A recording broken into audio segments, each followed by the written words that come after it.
G'day, these exercises are designed to create mobility through the shoulder joint.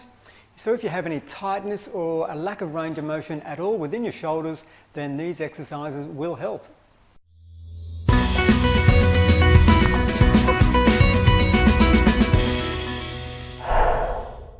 This exercise is called an airport controller, and it's for developing mobility in the shoulders as well as your upper traps. You'll start with the middle of your back against the wall and your knees close to your chest. You'll then get your head to the wall without lifting your chin. If you're able to accomplish that, then take your arms up and take the elbows to the wall.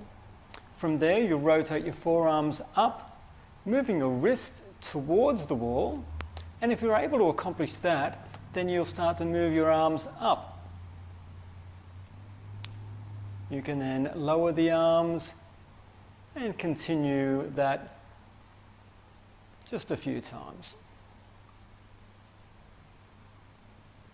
There you have the airport controller. This exercise is a shoulder rotation or circumduction with a resistance band. You want to have your hands as close as you can together, but still being able to take the arms behind the back, keeping those arms straight. So you'll lift the arms up and take them behind your back and then return, keeping your arms as straight as you do so. Once again, keeping your arms or your hands as close together as possible. Looking at that side on, keeping my arms straight, taking the arms behind my back and then returning. There you have a shoulder rotation with the resistance band.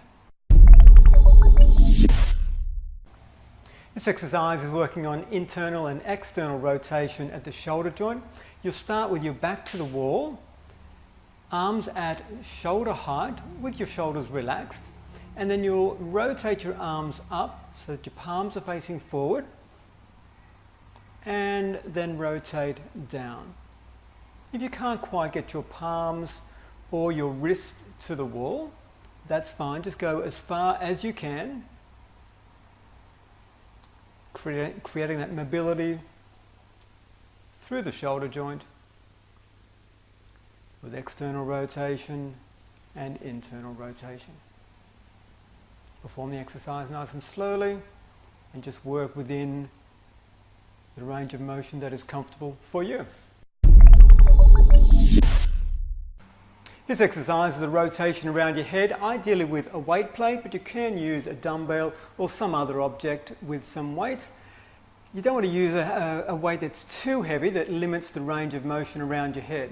So you'll hold that object, that weight plate, take it around your head as low and as wide as you can. And once you've done 4 or 5 times in one direction, then go back the other. Got to keep your core engaged so that you don't allow your body to move. Once again, rotating that weight as low and as wide around your head as you can. Now we've got a rotation around your head with a weight plate. This exercise is working on retraction and protraction of the scapula or the shoulder blade, and we'll perform this exercise in a high plank position. So starting in this high plank or push-up position, and you will lower or allow your scapula to retract, which will drop your chest, and then you'll protract by lifting up between those shoulder blades, lowering down and lifting up. Retract the shoulder blades and protract. Your arms should stay straight throughout this exercise. Keep your core engaged so that your hips do not drop. So we've got protraction and retraction of the scapula to help create mobility and stability within the shoulder joint. This exercise is working on depression and elevation of the scapula or the shoulder blade. It's best performed on a lat pull-down machine with a fairly light weight. So you'll take the bar from above you. Your arms will remain straight throughout the entire exercise. Firstly, you will depress your scapula by pulling that down, and then you'll allow that scapula to elevate so that it lifts. You'll see a very small movement in the bar. We depress and elevate. Allow that to reach up as far as you can and then depress down as far as you can without bending your arms. Elevate and depress. There we have, working on elevation and depression of the scapula, ideally using a lat pull-down machine. This exercise is a vertical hang whereby we're working on elevation and depression of the scapula. You'll need something to hang from, a bar, and let yourself fully hang, relaxing the scapula. Then from there, without bending your arms, you're going to depress your scapula, which will lift your body up slightly, and then slowly release that scapula as it elevates. And then depress to lift, and allow the scapula to elevate as we lower down. It's a very small movement. And it's an exercise that can also be performed on the lat pull-down machine. So right there we're working on elevation and depression of the scapula and mobility of the shoulder.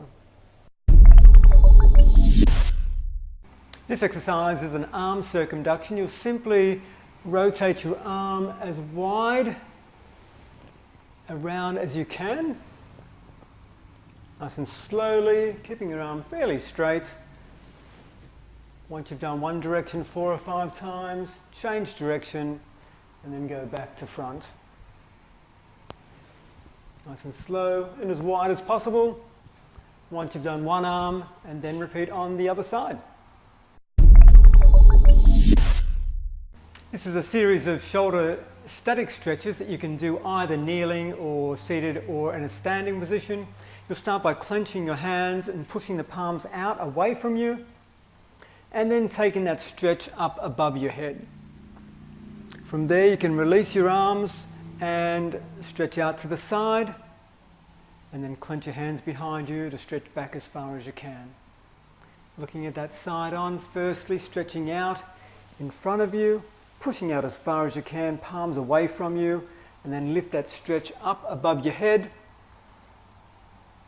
Releasing your hands and stretching out to the side, stretching back as far as you can, flexing your hands back, and then release that stretch, clench your hands behind you, lifting the shoulders back, hands as high as you can.